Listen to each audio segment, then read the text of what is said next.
Hello friends, आज आपण घरी दही बनवणार आहोत। तर दही ही घरी बनवलेली दही खूपच छान असते। तर घरी बनवलेली दही आज आपण तुम्हाला सर्वांना तुमच्यासोबत मी शेअर करणार आहे। आणि खरंच एवढी भारी दही होती ना, तुम्ही एकदा नक्की घरी ट्राय करून बघा। तर चला मग इथे मी अर्धा लिटर म्हशीचं दूध घेतलेलं आहे आणि त्याला उकळी आलेली आहे। तर उकळी आल्याच्यानंतर असं थंड करून घ्यायचं आहे। म्हणजेच आपल्याला एकदम असं गरमही दूध नको आहे आणि जास्त थंडही दूध नको आहे। तर त्यामुळे आपल्याला थोडंफार थंड करून दूध घ्यायचं आहे आणि नंतर त्यामध्ये आपल्याला दही टाकायची। तर दही ही कशा प्रकारे टाकायची ही तुम्हाला नंतर सांगणार आहे।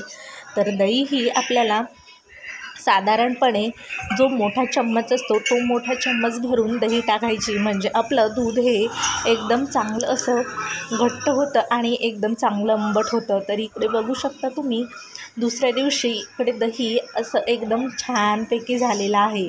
तर हे दही जोपर्यंत सेट होत नाही तोपर्यंत तुम्ही त्यामध्ये चम्मच वगैरे घालू नका, कारण हे दही हलवल्यामुळे थोडंसं माझं मिस्टेक झालेली आहे। त्यामुळे तुम्ही जोपर्यंत ते दही जोपर्यंत दही घट्ट होत नाही तोपर्यंत तुम्ही दही हलवू नका।